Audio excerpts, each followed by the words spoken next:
araw. Gaya ng panalangin kanina, yung moving prayer natin, kaya na binigyan ng ating Pastor Nair, sabi niya, and the Holy Spirit will dwell on us. Yun lang po yung gusto kong gawing panalangin. Nawa, Panginoon, ano yung ganang na espiritu na sinabi mo na manirahan sa amin. Amen. So, ngayon po, natin pong pag-aaral ay tungkol po sa gospel. Yan. Sa pagsisimula po ng ating pag-aaral, sumunang pakita sa inyo. Tawag po natin dito ay Biblia. Itong Biblia, ang lahat ng laman nito, ang tawag po rito ay gospel. From Bible to gospel. Bakit po naging gospel? Kung maunawaan muna natin ang gospel. The gospel ang gospel sa pag-iisip ng Lord, sa pag-iisip ng Diyos, ayon po sa Biblia, ito po ay history of God. God's history, kaya po tinawag na gospel. Kaya po ang buong laman nito, Biblia, ay sinasabi natin gospel. Because, what is gospel? Good news, Biblia. Good news. So, whenever you read this Bible, it brings good news to us. Yun po yung gospel.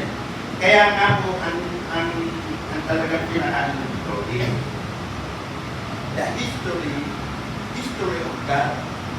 Ito po ay kwento ng Diyos para sa mga tao, para sa atin. Kwento niya mula po. Kaya paulit natin itong binabasa. Kaya ito ay kwento din ng mga tao na kanyang kilala na para din sa atin. Upang ito ay maging guide natin. Upang ito ay maging magandang balita sa bawat isa natin. Kaya nga po, hindi ka magsasawa ng pag-ibig ng salita ng hindi na natin. Because gospel. Now, bakit po natin sinasabing magandang balita? From Old Testament, ang unang nag-message ng magandang balita ay walang iba. From Old Testament, walang iba kundi ang ating Panginoon Diyos. Ano yung kanyang unang magandang balita? Yan. Yung unang kanyang magandang balita, babasahin ko sa inyo. Kasi gusto kong ipaalam sa inyo kung bakit doon pa lang sa Genesis ay sinasabi ng gospel. Dahil when the fall, nung bumagsak na sila Eva at Adan, nagpahayag na ang Diyos ng isang magandang balita. Okay, anong sinabi ng Panginoon sa John 3:15 ay Genesis 3:15? Ito, when Adam's fall, so all, lahat tayo, dahil sa pagkahulog ni Adam, lahat tayo ay nagkasama. Pero, kailangan ng Diyos na isurvive yung mga nahulog kay Adam. So, nagbigay siya ng isang good news. Ano yung sinabi niya? Maglalagay ako, na-prenamis ngayon sa kanyang sarili. And this is good news. The first good news that written in the Bible. Ano sabi niya? Maglalagay ako sa iyo at sa babae ng pagkabuot sa isa't isa at sa iyong bini sa kanyang bini. Ito ang dudurog sa iyo. So, doon pa lang, okay, doon pa lang, meron na tayong good news. Good news na yan sa atin. Bakit? Kasi yung pagkapon ni Adam, na lahat tayo ay nagkasala dito. Dahil sa good news na yan, mawawalan ng saysay yung death na sinabi ng Panginoon. Okay, ano pa ang sinasabi sa Revelation? Sabi mo sa Revelation, and this is also good news. Revelation 38. Yeah. Revelation 38. Kaya ang sinasabi ko, this is good news. From Genesis to Revelation. Bakit? Kasi dito po sa Revelation 38, yan ha. At ang lahat ng nangyayari sa lupa ay sasamba sa kanya. Ibig na po yan. Sabi niya, ang lahat na ang pangalan ay hindi nakasulat sa aklat ng buhay ng Kordero na pinaslang, sabi ko dito, buwan ng itatag ang sanlibutan. Kailan pinaslang ang ating Panginoong Jesucristo? Kailan siya pinaslang? Sister Hernando, kailan siya pinaslang? Dito po, sa pinabasa natin. Kailan pinaslang ang ating lamanggan? Pinaslang. Diba? 13:8. From the foundation of the world in the book of life of the Lamb who has been slain. Bago itinatag, diba? Sa Tagalog, diba? Bago itinatag ang mundo, yung Lamb na yun ay na-slay na.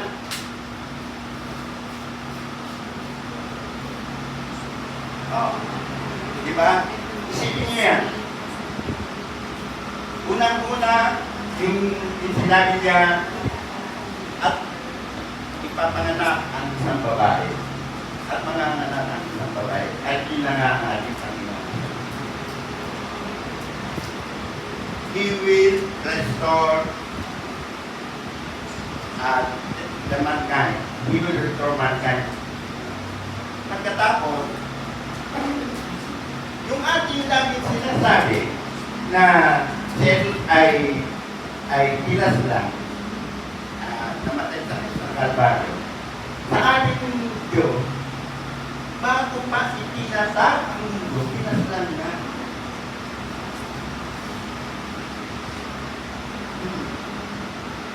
So, kaya po ang Bible na to is a good news.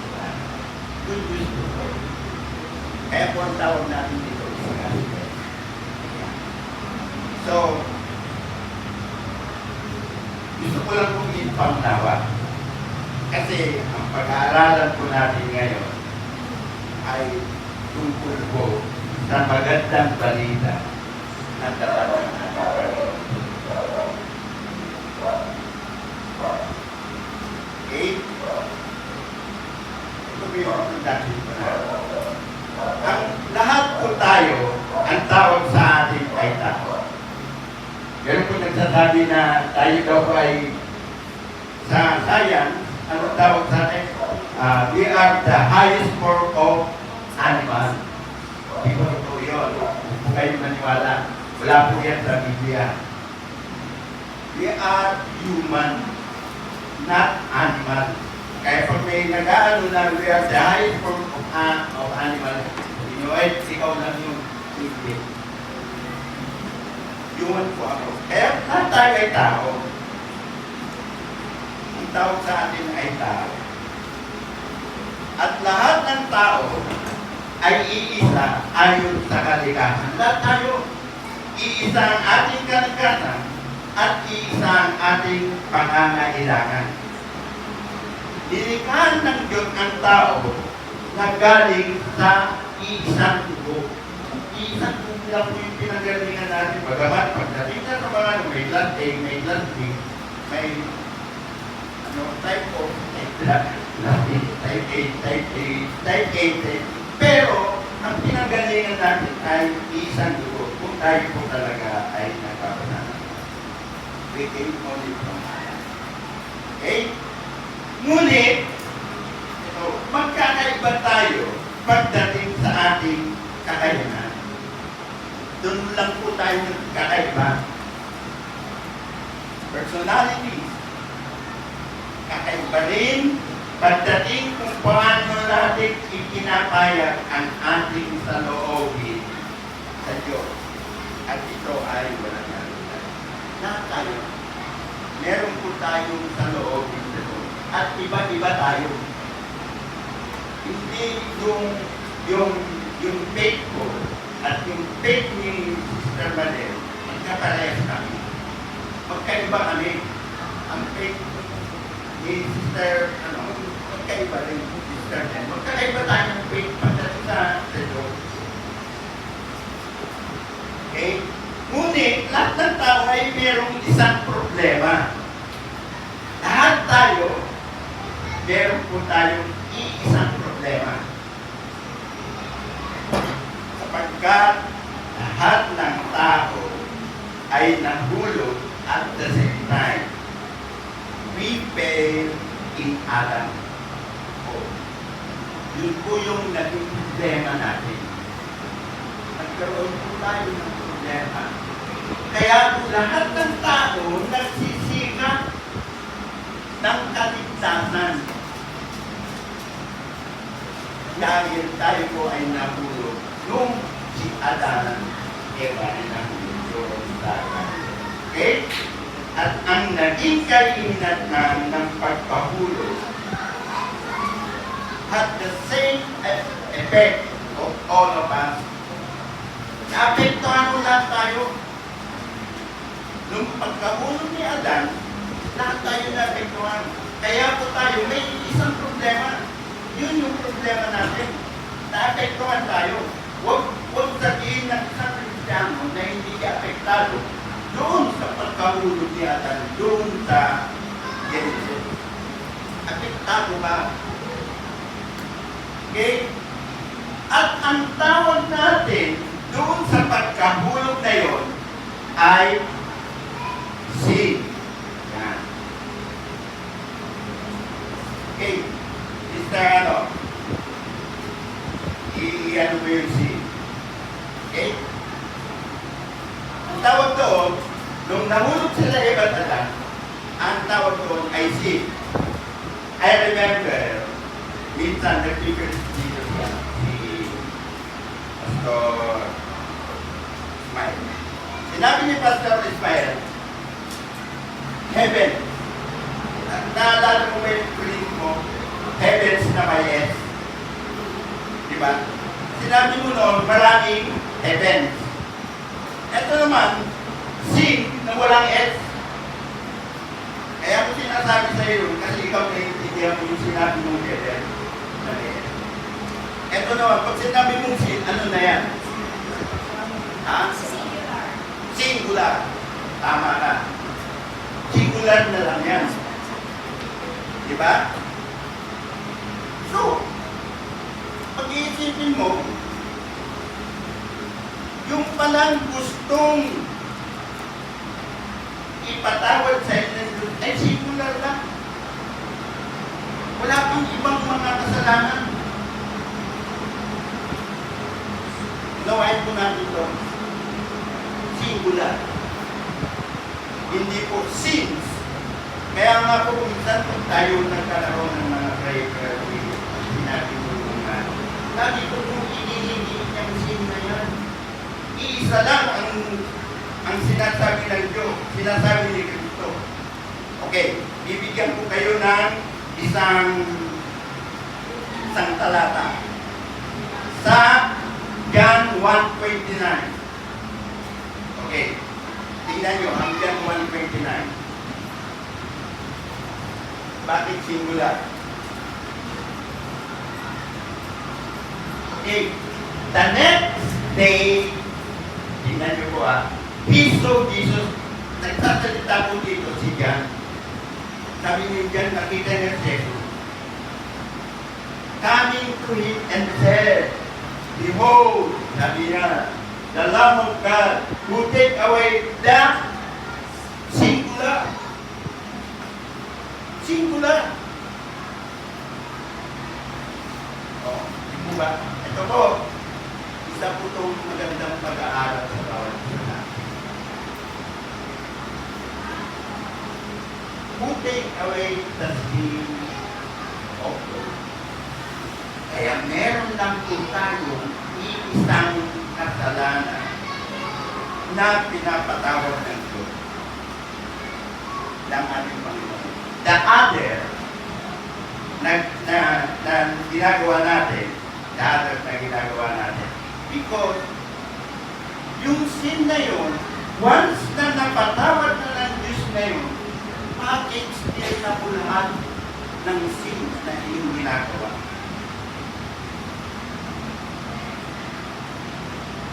Okay?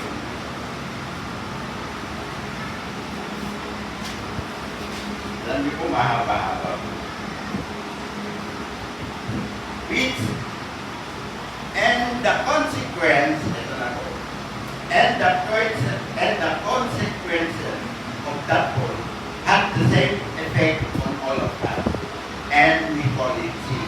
A singular word. The word sin in the Bible is an interesting word. There are two renditions o pagkahulugan of the word sin in reference po to the whole. One of them is a singular word. It's the word sin, and that the one that is always referring to the whole. Like ang yan din po ang refer ng ating Panginoong Jesus, yung pagka-ulo nila Adam. Yung sin na yan. The fall of man. We fell in Adam's loin. Okay. That called sin. That singular Hebrew word and a Greek word, which is in the Old Testament and the New Testament, it means rebellion. Okay? Rebellion means against the will of God o pag-ihimagsik. That's what the word sin singular. Ang pag-ihimagsik laban sa kalamang kalooban. Yan. Kaya ang sin is really not something you do. People, sin is a dislocation. You have lost contact or direct relationship with the will of God. You violated God's purpose, and that's sin. That's what Adam did. Adam stepped out of relationship with God. So, he stepped out of position with God. He lost position of relationship, yung kanyang pakikipag-ugnay. So when the Bible says Adam sinned, it means that he moved from a position that had him in right relationship with God. So Adam broke the will. The purpose of God, the desire of God, he violated. Yung purpose ng Panginoon at ang desire ng Diyos para sa human, he violated God's will for man. And that is called unrighteousness. is a rebellion against the will of God. Now, righteousness and unrighteousness is the result of sin. Unrighteousness gets its meaning from righteousness. So, what is righteousness? What is righteousness?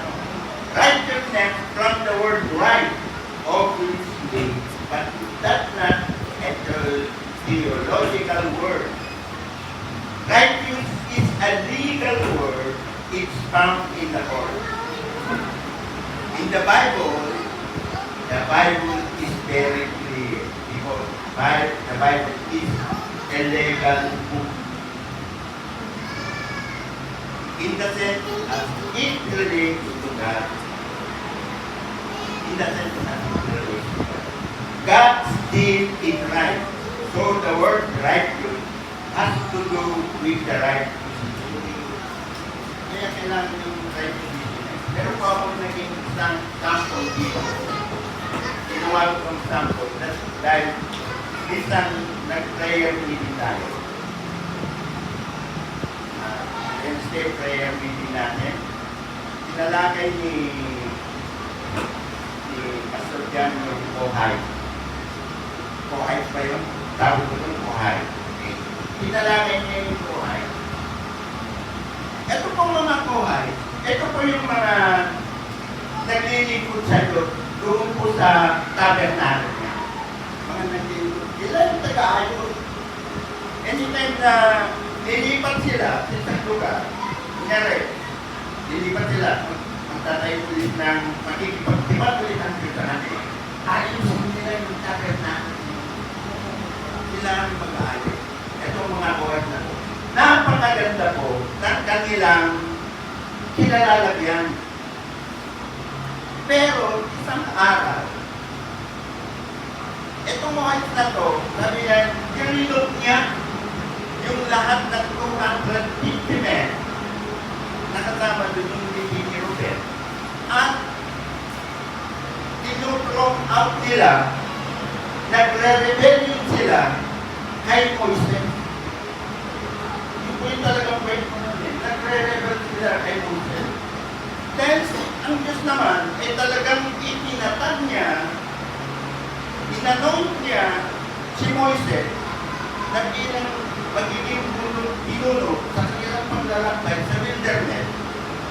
Talagang naroon yung kanyang anointing kay Moises. Pero yung mga Kohay, pagamat nasa maganda na silang kalagayan, mga ano na yun eh, mga nag-iikot sila sa Diyos. Pero they rebel against Moises. Kaya ang nangyari doon, si Moises, nag-usap sa ating Panginoon, sabi niya, sabi ngayon ni Moises, sige, makikita natin kung sino talaga yung itinalaga. Sabi niya, makikita natin kung sino ang itinalaga. Sige, pupulungin mo sila. Alam niyo po, yung 250 men na nasa napakagandang kalagayan na nila na paglilingkod sa Diyos dahil sa kanilang pag-rebellion. Doon po yung sinasabi ko na habang sila ay nasa marami pa rin sinabi ng Diyos nila, huwag yung gagalawin niya, huwag kayong maki-uumpok yan. Kasi darating ang araw, ibubukan ng Diyos yung lupa at sila yung kailangan. That is rebellion. Okay. Pero hindi naman doon tumigil ang Diyos. Dahil yun lang mga nag-rebel. Yun lang mga nag-rebel. Dahil kung ating pagkong babasahin, doon po sa 1 Chronica 6:31, ibinalik ni David yung mga Kohay na maglingkod-lingkod. Yun lang mga nag-rebel. Tignan po sa 1 Chronica 6:31. But God is justice. sabi nga dito, only those qualified who reckon with God. So, the First Chronicle 6:31, now these are those whom David appointed over the service of song in the house of the Lord after the ark listed him. Sa 2, hanggang 3 yan. 6:31 yan. 2, they ministered with song before the tabernacle of the tent of meeting until the Solomon appeared in the house of the Lord. And they served in their office according to their order. Okay, so 33. These are those who serve with their son from the son of Ohai. Ang talagang pinagsalang ng doon ay yung mga nag-refer. Hindi niya lahat pinagsalang. Okay, so yun po yung isa sa mga example ng tinatawag na right million. Kasi gusto kong maunawaan nyo ito.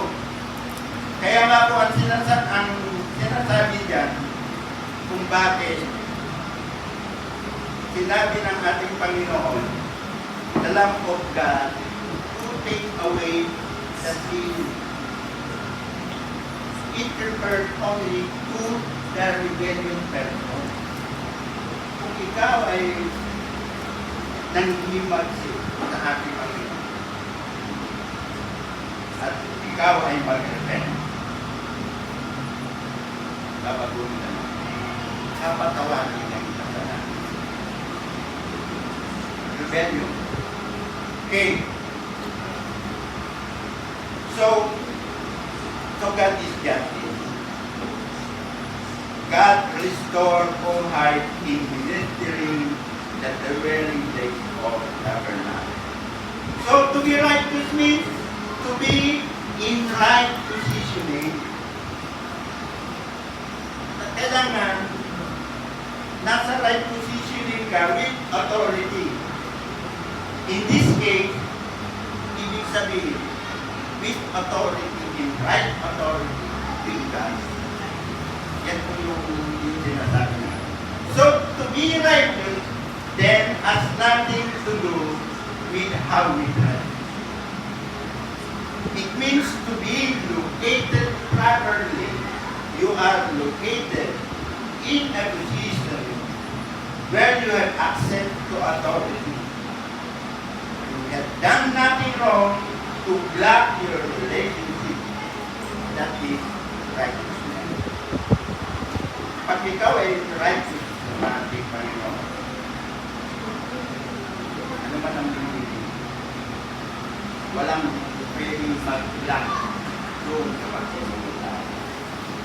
But when you are unrighteous, yung pagiging unrighteous mo, yun po yung mag-block sa iyo.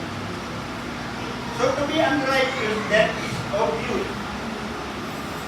You are out of position, therefore you are out of right relationship with God.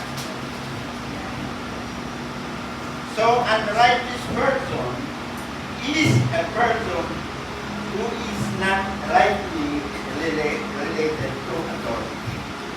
Kung ikaw ay unrighteous, kaya nga po kahapon, sabi ko dito sa mga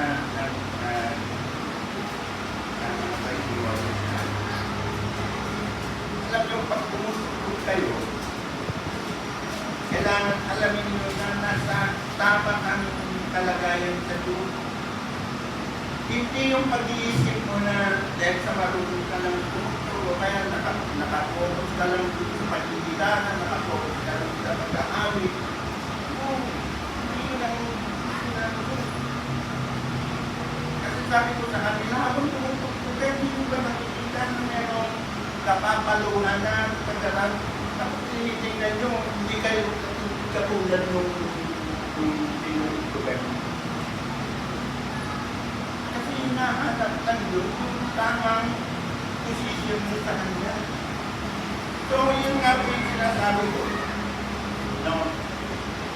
Therefore, when you are, sabi nga po dito, therefore, when you are unrighteous righteousness to God, you cannot demand anything from the authority by right.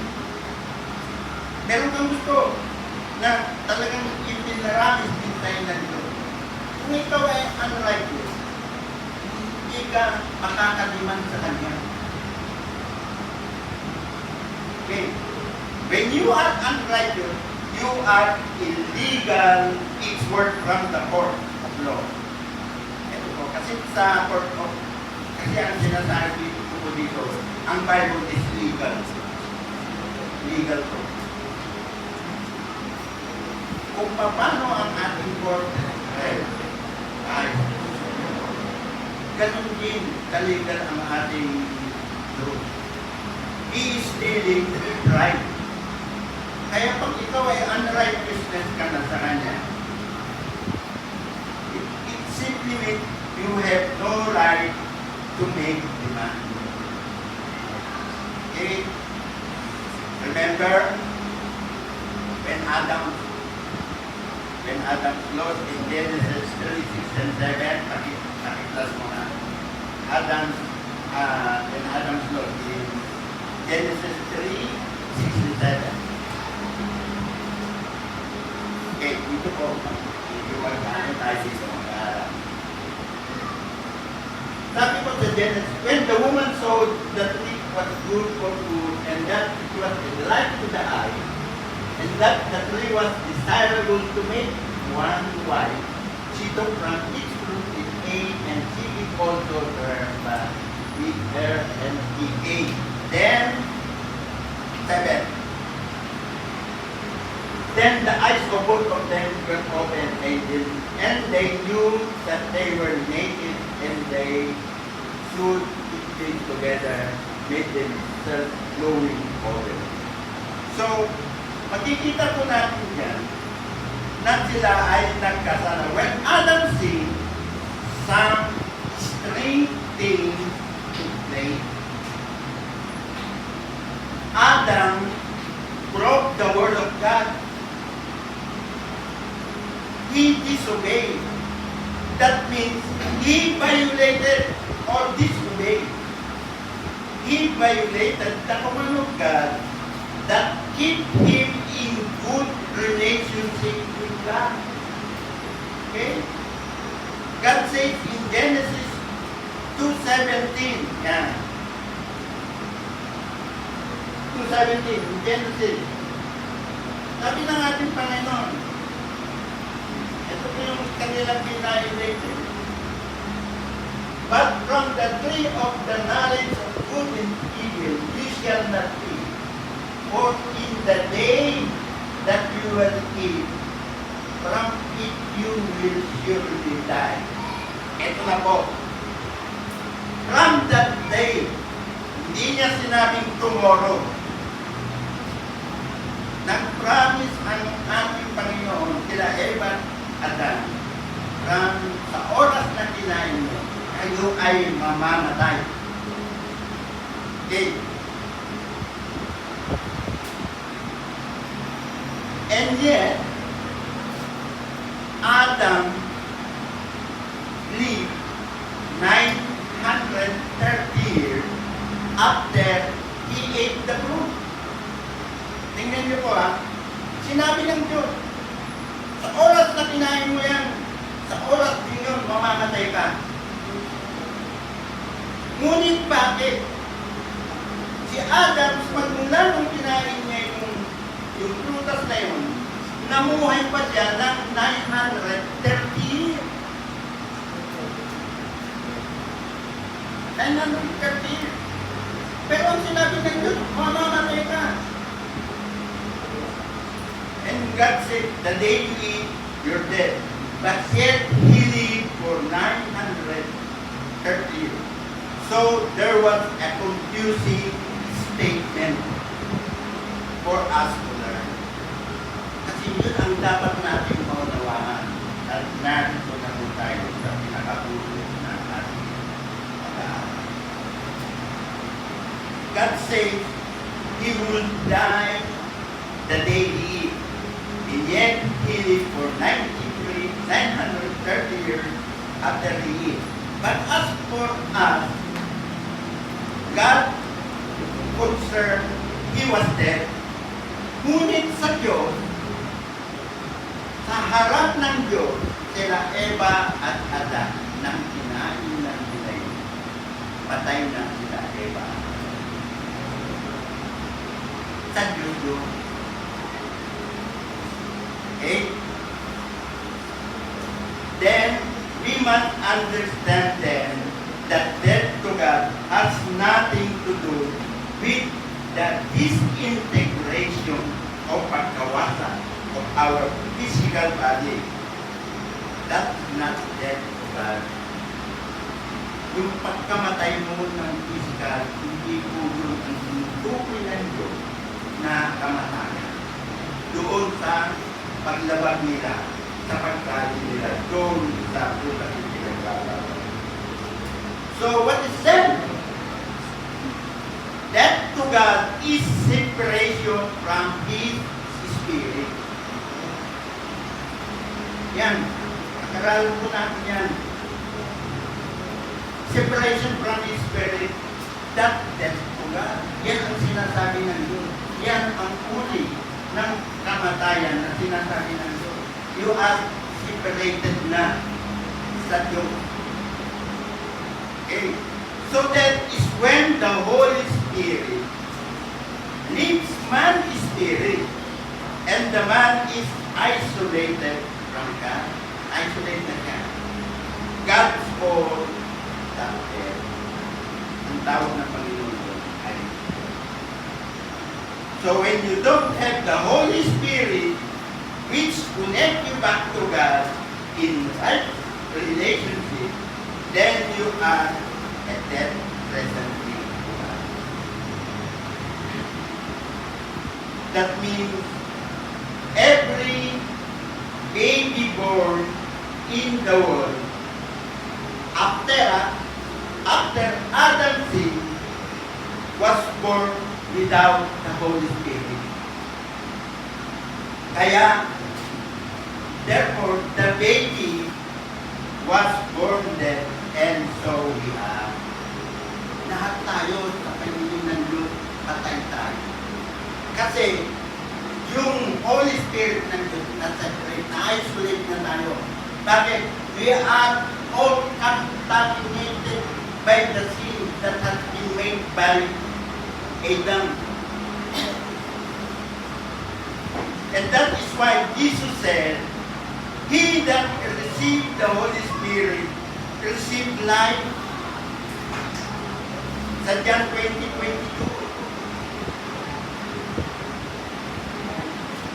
Kaya nga, yung tao na nakaka-receive ng banal na Espiritu, magkakaroon ulit ng buhay.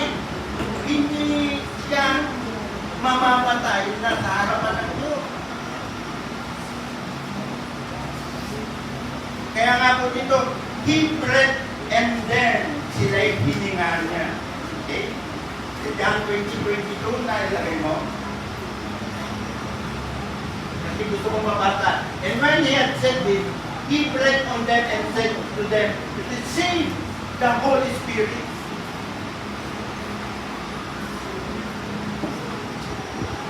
Jesus came really for one main reason.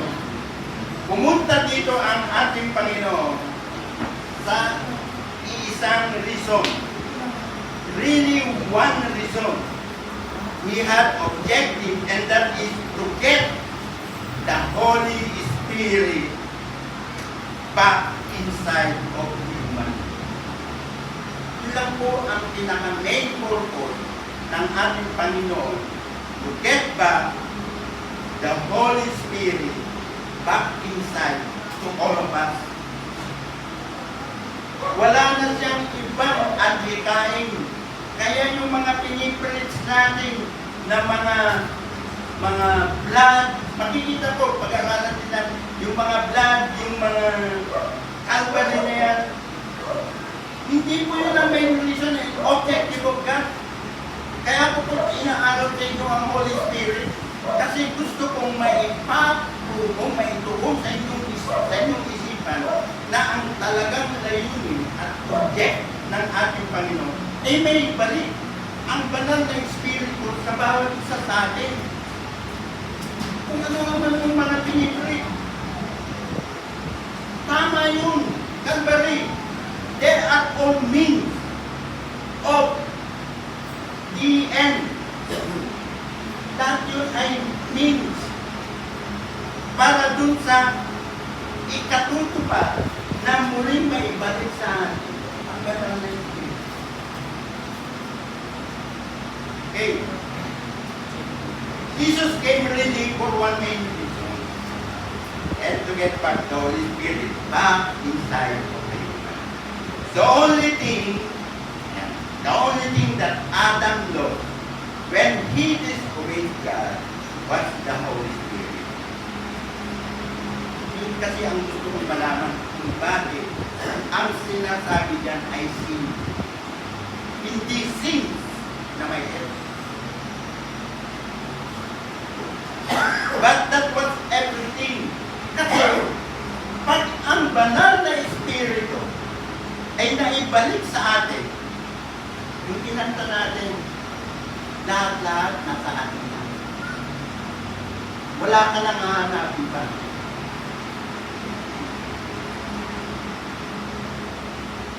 Okay? Nakukuha niyo ba? Yun po yung aim ng ating Panginoon. Kasi pag naibalik ko sa ang banal na Espiritu na nawala nila Eva at Adan, manunungkaling kayo ulit doon kung paano sinimulan ninyo yung inyong kapangyarihan, and you will dominate the earth. All the circumstances na nangyayari, kaya mo nang ilipat yung bundok. Yan po yung sinasabi ng Diyos. Pag nasa sa'yo, ang banal na Espiritu. Okay? Because when you lose, but that was everything. Because when you lose God, when you lose God, you lose everything. Kaya ganun na lang ang ating pagsamba sa ating Panginoon. So the only thing Adam needs, tayo yung mga Adam, galing po tayo, is the Holy Spirit. And that is what Jesus came to restore back. Restore means dati nang naka-istorya sa atin. Diba? Kaya sinabing restore dahil nawala. Kasi gusto kong ipaunawan sa inyo. Dahil hanggat di nyo naunawaan itong mga turo na ito, mananatili kayo dun sa cross. Mananatili kayo dun. Hindi nyo maituturo ito. Hindi basta-basta maituturo ito. Dahil ang dami nyo maituturo, ang ating Panginoon ay nagbubuo ng kanyang dugo para sa ikaliligtas namin. Wala akong sinasabing mali doon. But that is not the objective of God. Okay, let's say, kunyari, natapos ng ating Panginoon, siya ay pinarusahan, pinako sa krus, namatay, tumugok, nagkaroon ng dugo. Walang Holy Spirit na gumaling. Ano mangyayari sa atin? You will take the good news? Makukuha ba natin yung good news na yun? Kunyari, hanggang doon lang. Sa kamatayan, napako ang ating Panginoon po. Ang ating Panginoon sa Kristo. Ngunit wala ang ganang na Espiritu na i-restore niya. Ano mangyayari sa atin? At minsan hindi ipinipirito ni naman ng mga hindi ko binibigyan din ng mga preacher. Ang lagi nilang binibigyan ng diin, ang pagkamatay ng ating dahil sa lubos na kumagat, tayo po ay nangaligtas. Sasabihin ko sa inyo, ito, meron ako, sige, buti tayo magkakalap. Si John, ito po si John, siya po yung last prophet from Malakay to Matthew. Siya po yung blank page, si John. Siya po yung blank page. Kaya nga tawag sa kanya, the last prophet of the Old Testament. Si John, siya ang unang nagpahayag.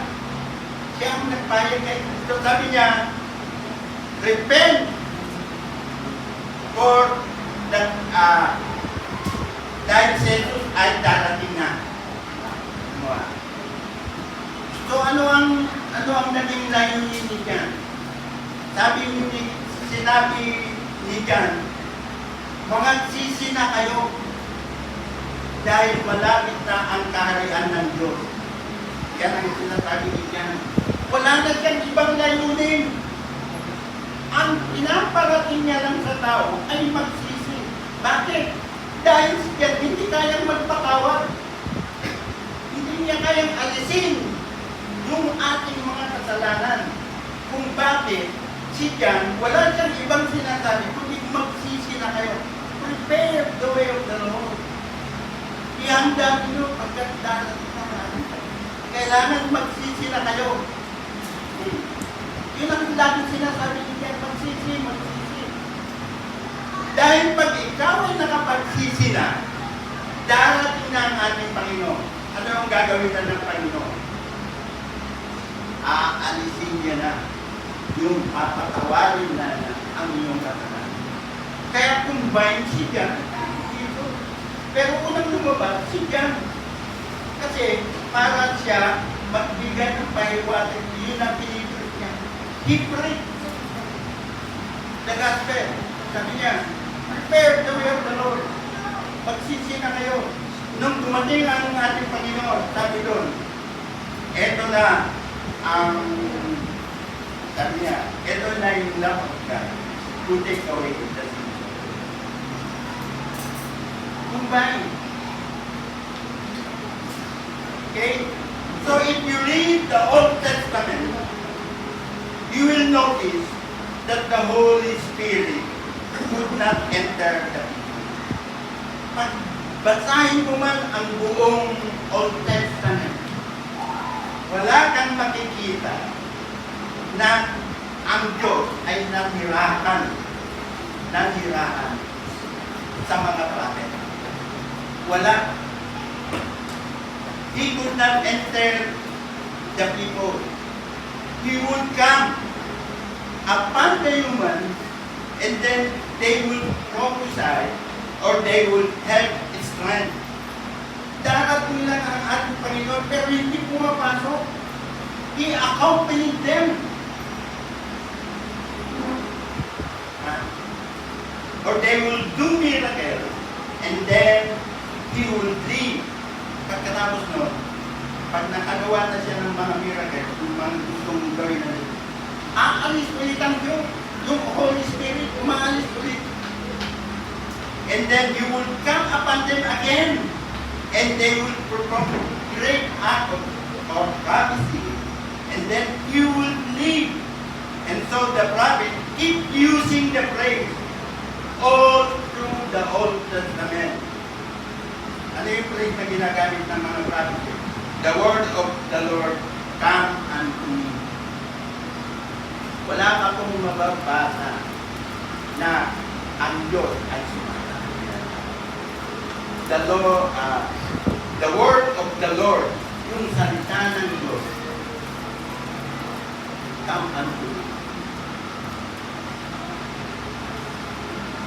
Remember the message of, sabi nga po dito, yung kay, alam nyo to, pag nakikinig ako kay Pastor Jan, kanyang mga mensahe. Always remind you yung aking pinag-aaralan. Samuel 10, 6 and 7. 1 Samuel, ilagay mo ang 1 Samuel, verse 10 and 6 and 7. Sabi, ito ni Pastor yan eh. Then the Spirit of the Lord will come upon you mightily, and you shall prophesy with them and be changed into another man. Si Saul yan. Pero hindi na nagdili ang Diyos kay Saul. Pumunta na ang Diyos sa tao. Okay. And that referring unto me, that referring to the Spirit of God coming upon them, and they will prophesy, and then he will leave, because the Spirit could not enter the human. Hindi pwedeng makapunta doon ang ating pagkakas. Hindi siya makapasok sa tao. Hindi siya makapasok. Why? Because the human body was contaminated by sin. During the Old Testament, all, lahat, kahit mga propeta, they are all contaminated with sin. Kaya hindi nakakapasok ang Espiritu ng Diyos sa kanilang katawan. So, the will of God was not to enter the human in the Old Testament. The goal of God was to be among them. Ayaw din ng Diyos na pabayaan niya na lang yung mga sarili nila lang. Hindi, ang ginagawa na lang ng Diyos is to be among them. Okay? If you study the Old Testament, it's God's program to come into our company. He cannot get into us, but He did. The next best thing He is giving us, not in us. I-accompany lang niya tayo. Okay. God doesn't, however, want to be with us. Hindi naman niya gusto na hindi niya tayo makita. Because that's not the original design. But He wouldn't get in us. So, we told them, dahil sa hindi siya makapasok sa atin, hindi siya makapanirahan. So, anong ginawa na Diyos? He told them to build a tabernacle. Yan na po sila kaway. I need, doon niya na sinasabi, I need some blood. I need some blood to take care of the atonement. Yung pagbabayad sana. I need some incense. Yung pinanta natin dyan, yung pabango. Yan ang mga gusto ng Diyos eh. Blood, pagbabayad ng sala, then incense, pabango, to fill the place with praise. Yan ang tabernacle. Because I need that environment for me to live in. Dahil doon, nakakapanirahan ng Diyos. Diba? And I need to bring some priest who will make this place sanctified. Set it apart. Make sure, sabi nga ng Panginoon, that there is no contamination. Kailangan yung binil nilang tabernacle, wala po itong any contamination. Then, sabi ng Lord, pag nagawa nyo na yan, then I will come and dwell among you. Doon lang po siya nakakapag-dwell sa tabernacle na yan. Kaya pag binasa nyo ang tabernacle, ito po yung gusto lang ng Diyos sa Old Testament. Doon lang siya makikipag-dwell. Kaya ngayong Kristo, kailangan, kaya sabi niya, kailangan walang contamination. Kahit na yung priest, kailangan magpalinis siya bago siya umarap natin sa tabernacle ng Diyos. Among the holy place, and I will be in your midst. When I am in your midst, you are in me. Hindi na po kayo. Yan po yung Old Testament. Old Testament. pinagkikinitan sa inyo ang Holy Spirit. Dahil kung hindi mo alam kung ano ang kabuuan, kung bakit papunta sa mga Panginoon, never malalaman natin ang kahalagaan ng Lord. Okay. So,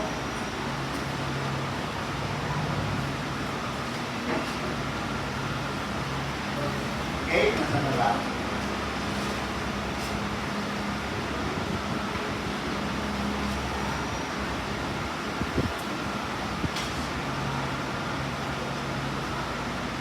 Okay, but that was not his desire, because all through the Old Testament, his desire is to come back home.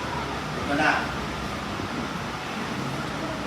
Hindi po talaga yun ang talagang desire ng Lord na doon lang siya sa tabernacle, makikita ko. Hindi yun talaga ang desire ng Lord. Ang desire ng Lord sa bawat isa sa atin, all through the Old Testament, His desire is to come back home. Ano yung home niya? Ano ba talaga ang home niya? God wants to come back home. His home is in man's spirit. That's what He wanted to live all the time. At yun ang gusto mangyari na ito. Na siya ay manahan sa atin. Magpapit ay ng kailangan.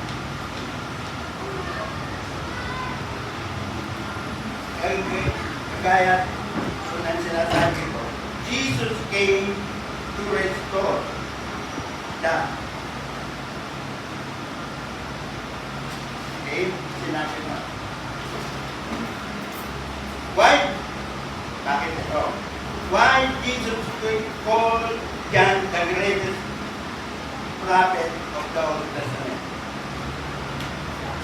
Because his advantage not only prophesied Jesus, but personally witnessed Jesus in human flesh. Yan lang po yung propeta na nakakita kay Jesus personally. Kaya sinasabi ni Jesus, John is the greatest prophet. Ngunit sabi ni Jesus, ngunit meron pang mas greatest kay John. At yung sinasabi niya, yung mga bagong tingin. Bakit? Because John did not receive the fulfillment of the Holy Spirit. Hindi niya na-fulfill. Pero sinasabi ni Jesus Christ, ngunit yung mga bata na sumunod ganyan ay mas greatest. Bakit sinabi ng Lord yun? Kasi sa ngayon, tayo na po yung banal na espiritu ngayon ay nananahan na sa atin. Okay? Yung po yung talagang So, in John 1:9, yun na nga po, which take away the sins of the world of the people. So, he saw the Lamb of God that they talk about. And John say, He will take away the sins of the people. When he saw Jesus, he preached, we finally get someone who's going to make you pastor for God to come back. Si Jesus na po, yung fulfillment ng Diyos na muling maninirahan ang banal na Espiritu sa atin. In all of the Old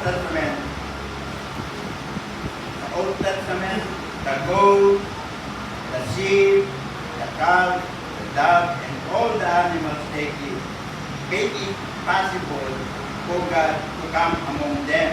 But John says, this man, the Lamb of God, will take away the sins of the world. And He will work a miracle. He will make us livable again. He will make it possible for God to live inside of us. That's why the message of Jesus is good news, is gospel. Kaya nga po, may sa lahat ng Old Testament, ay sa lahat ng Bible, meron lang tinatawag na four gospel. Now, bakit sinatawag na Mark, Luke, and John ay gospel?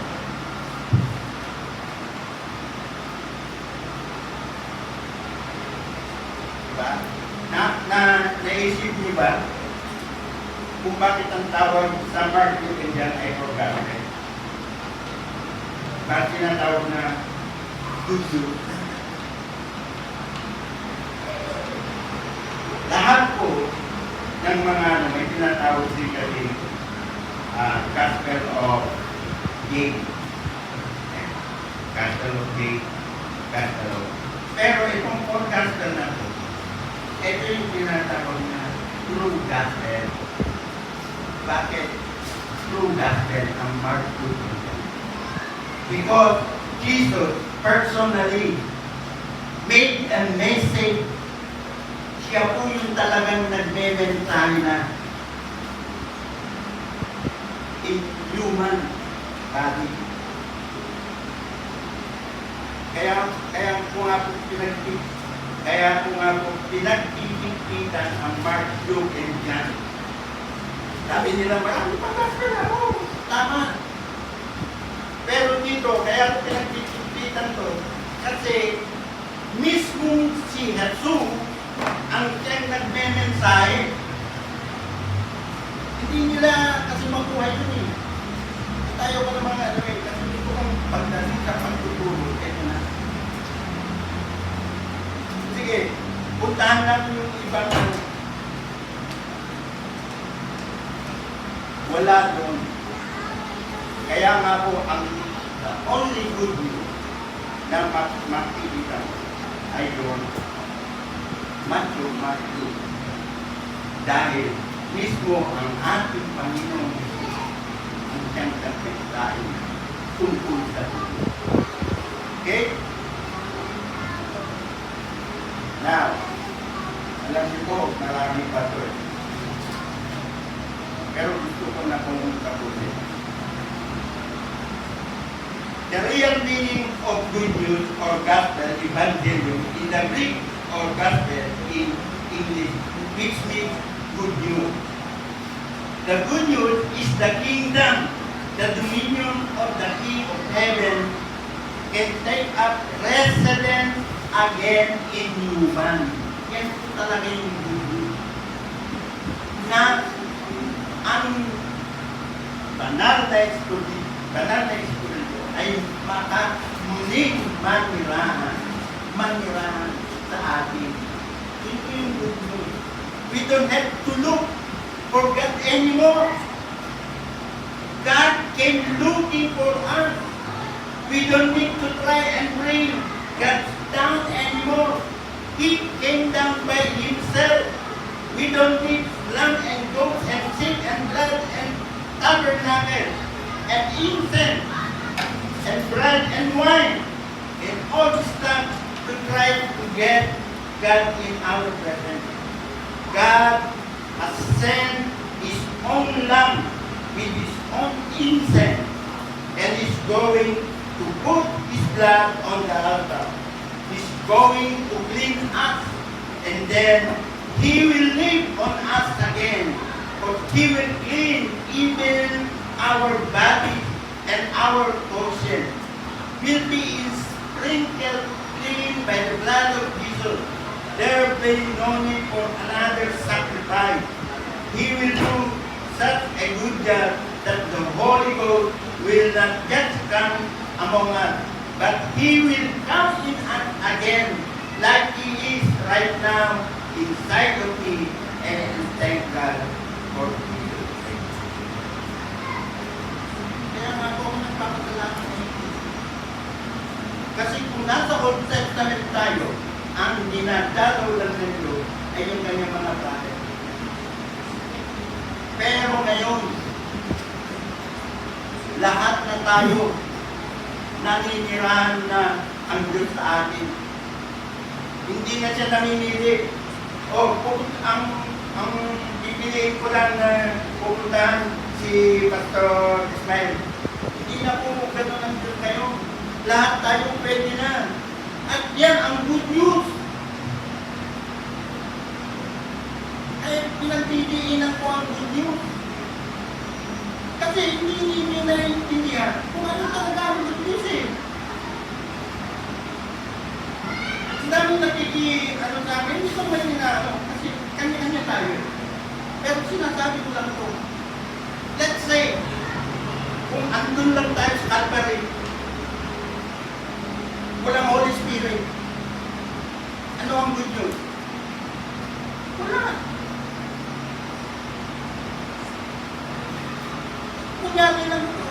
Ano lang po ito sa atin ang pag-isip. Pero hindi ganun ang kahit pag-isip. Hindi ganun.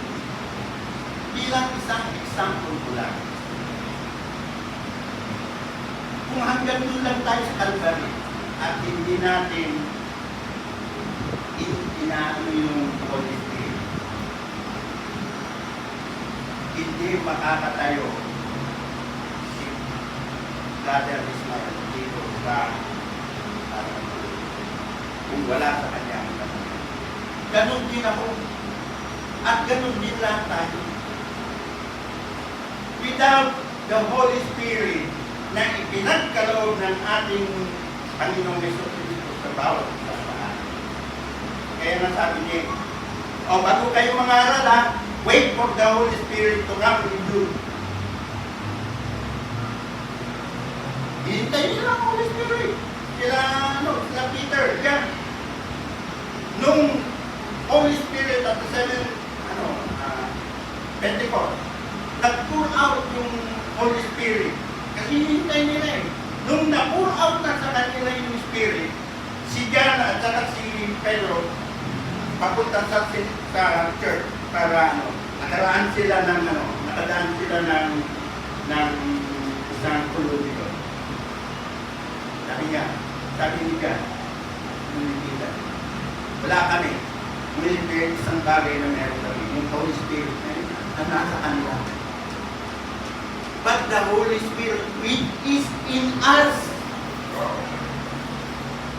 Kung alam niyo po yun, kasi ang sinasabi ng iba, nung natanggap na nila yung Holy Spirit na pinagkaloob ng ating Panginoon, nagkaroon na po sila ng power. Sabi niya, wala akong may pagkakaroon sa inyo. Ngunit yung Espiritu na nasa atin, sabi niya, rise up and walk. Kaya po natin gawin yun. As long as you are positioning right to God, there is no unrighteous na makikita sa iyo. And the Holy Spirit ay nasa sa iyo. Nakatulad na ginawa nila Pedro at John. Kaya mong sabihin, wala akong pinagkakaroon sa iyo. Ngunit sa pamamagitan ng Spirit na nasa atin.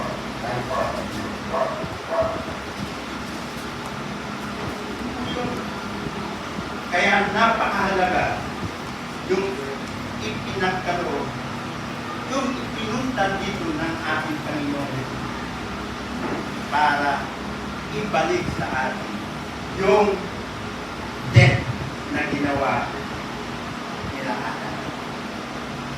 And that's death.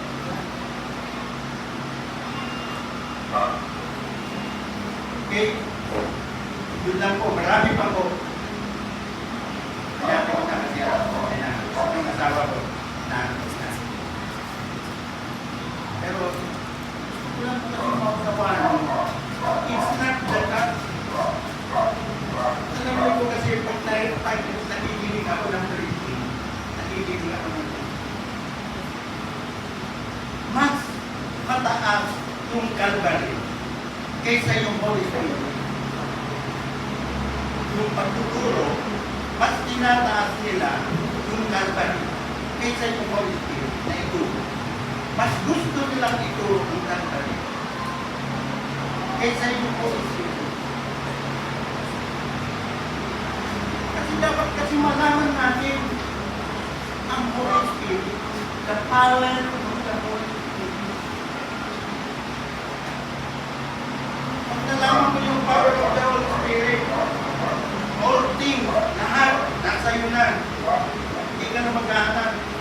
Hindi mo na sasabihin na magpapakumbaba. Dahil pag nasa iyo ang Holy Spirit, automatic, magpapakumbaba ka sa Diyos. Hindi mo ko lang ay hindi mo. Pag sa'yo ang nasa iyo ang Holy Spirit, hindi man ka mag-host. Automatic yun.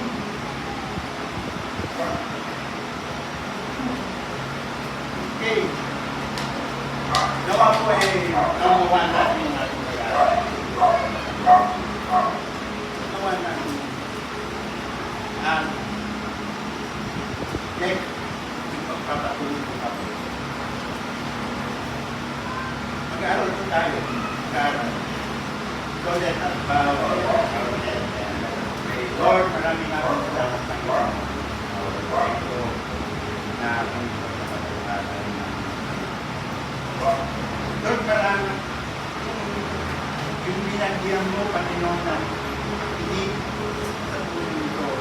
Nawa, Panginoon, maunawang ng lahat ng nagtuloy na kasama ng iyong pagkalit na may matisyon sa aming among kalamay. Salamat, Lord. Salamat po sa natin.